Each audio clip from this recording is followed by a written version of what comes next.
IPOs तो हर साल काफी सारे आते हैं, बट क्या आपको पता है 2025 के साल में मेन बोर्ड कैटेगरी की खाली बात करूं ना 103 आईपीओस लिस्ट हुए थे 2025 में ही, जिसमें से 69 आईपीओस की मेन बोर्ड कैटेगरी में पॉजिटिव लिस्टिंग हुई थी, यानी कि ऑलमोस्ट 30% में तो 0 टू नेगेटिव लिस्टिंग ही हुई है। एंड उसमें से भी जो ये 69 आईपीओस लिस्ट हुए हैं, यानी कि ये जो मेन बोर्ड कैटेगरी की कंपनीज है ना, केवल 54 ऐसी कंपनीज हैं जो कि स्टिल पॉजिटिव में ट्रेड कर रही हैं। इससे आपको क्या पता लगता है? वेल, यही पता लगता है कि जो काफी ज्यादा हाई वैल्यूएशंस में कंपनी आ तो जाती है आईपीओ लेकर के, या तो लिस्टिंग के समय ही मार्केट उन्हें रिवॉर्ड नहीं करता है एंड वो एट पार या फिर डिस्काउंट में लिस्ट होते हैं, या फिर लिस्ट हो जाने के बाद जब गलीबल इन्वेस्टर्स यानी कि स्मॉल रिटेल इन्वेस्टर्स उसमें अप्लाई कर देते हैं या फिर अप्लाई नहीं भी करते, जब वो लिस्ट हो जाता है काफी प्रीमियम वैल्यूएशन के अंदर, उसके बाद उसे बाई करते हैं जाके ओपन मार्केट से, तब जो पंटर लोग होते हैं या फिर जो मेन ऑपरेटर्स होते हैं वो अपना खेल कर देते हैं एंड उस पर्टिकुलर कंपनी की रियल वैल्यू पे उसको ले आते हैं। उसके साथ ही हमने प्रीवियस कुछ ईयर्स में ये देखा है कि जो बिग ब्रांड्स होते हैं वो हमेशा सेफ नहीं होते। कहने का मतलब है Hyundai इंडिया के भी आईपीओ आया था, वो मेन बोर्ड कैटेगरी में आया था, काफी ज्यादा उसकी भी हाइप थी एंड उसकी लिस्टिंग भी काफी डिस्काउंट में हुई थी। रियलिटी तो भाई ये है कि जो वैल्यूएशन आईपीओ के मार्केट में लेकर के आते हैं वो ऑलमोस्ट डबल टू ट्रिपल होती है उनकी रियल वैल्यूएशन पे, and most of the company at the end of the day कुछ साल के बाद अपनी रियल वैल्यूएशन पे आ ही जाती है। एंड जो ये रिटेल इन्वेस्टर्स होते हैं जो कि हर आईपीओ में ही अप्लाई कर देते हैं, उनका नुकसान काफी ज्यादा होता है। एंड सिमिलर सी ही चीज एसएमई कैटेगरी के आईपीओस में भी होती है। आईपीओस भाई काफी सारे टाइम ओवर सब्सक्राइब हो जाते हैं, बट उनमें लिक्विडिटी इतनी कम होती है कि अगर कोई आईपीओ डिस्काउंट में लिस्ट हो जाए,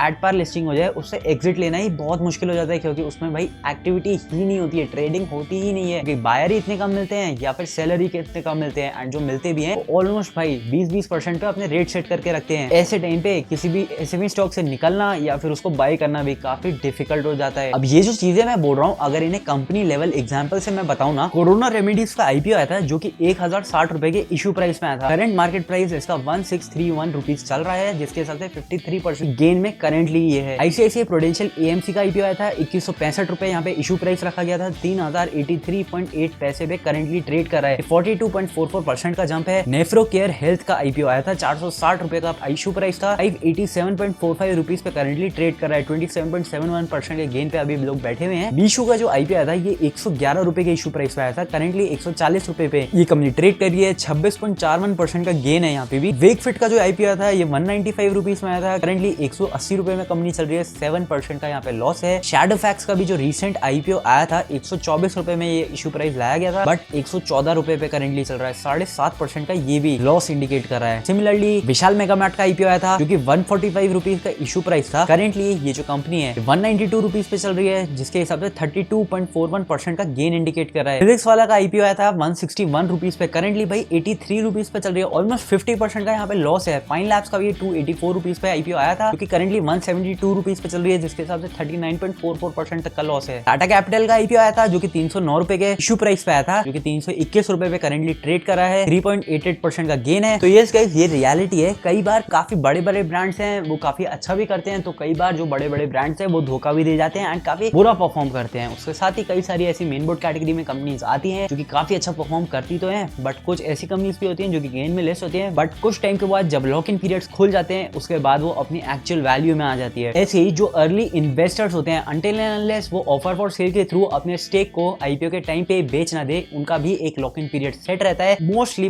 ज्यादातर लॉक इन भाई 1 साल के अंदर खुल जाते हैं, तो उसके बाद ही भाई एक्चुअल उस कंपनी की परफॉर्मेंस पता लगती है, क्योंकि ज्यादातर इन्वेस्टर्स को अब कोई ऑब्लिगेशन होता नहीं है, वो शेयर्स को इजीली सेल कर सकते हैं। तो ओवरऑल वीडियो का मतलब यही था, ये मैं आपको बताना चाह रहा था कि इन जनरल जो आपको हाइप देखने को मिलती है, जो क्रेजी वैल्यूएशन पे कंपनी आती है, कुछ टाइम के बाद सारी हाइप हट जाती है, वो सारी वैल्यूएशन सेटल डाउन हो जाती है अपने रियल वैल्यू पे। उसके साथ ही तो कई बार जो काफी ज्यादा हाई ग्रे मार्केट प्रीमियम भी दिखाया जाता है, कई बार कंपनीज उसके ऊपर लिस्ट हो जाती है, कई बार वैसी लिस्टिंग नहीं देखने को मिलती है, तो ग्रे मार्केट प्रीमियम के भरोसे तो आपको बिल्कुल भी नहीं रहना चाहिए। एट द एंड जिस कंपनी में आप इन्वेस्ट करें उसके फाइनेंशियल्स को ट्रैक करना काफी ज्यादा इंपॉर्टेंट है, टेक्निकल एनालिसिस भी इंपॉर्टेंट है, बट उससे ज्यादा इंपॉर्टेंट भाई उसके फंडामेंटल एनालिसिस है, जिसके बाद ही आपको किसी पर्टिकुलर स्टॉक या फिर कंपनी के अंदर इन्वेस्ट करना चाहिए। उसके साथ ही क्या वो सेक्टर ही ओवरऑल ग्रोथ में है या फिर नहीं है, इसका भी ध्यान देना होता है, वरना तो भाई आप एक डल सेक्टर में, एक जो सेक्टर एंड हो रहा है उसके काफी अच्छी कंपनी को भी पकड़ लो, स्टिल आपका पैसा नहीं बनेगा। कई सारे फैक्टर्स होते हैं जो कि आपको देखने चाहिए इन्वेस्ट करने से पहले, एंड केवल आईपीओ में हाइप है, ग्रे मार्केट प्रीमियम बहुत ज्यादा है, लिस्ट काफी ज्यादा अच्छे गेन में हो गया, आगे चल करके भी वो और ज्यादा बढ़ जाए, इसकी बिल्कुल कोई गारंटी नहीं है, क्योंकि जैसे ही लॉक इन खुलेगा सारे इन्वेस्टर्स भाई बेच देते हैं ज्यादातर अपने स्टॉक को, एंड स्टॉक प्राइस काफी बार भाई क्रैश कर जाता है, इशू प्राइस से भी काफी कम में मिल जाते हैं स्टॉक। यही था इस वाली वीडियो के लिए। कैसी लगी आपको वीडियो नीचे कमेंट सेक्शन में जरूर बताना। ऐसी और वीडियोस देखने के लिए मेरे चैनल को सब्सक्राइब करना बिल्कुल भी मत भूलना। मिलता हूँ बहुत जल्द आपकी वीडियो के साथ। Till then bye guys.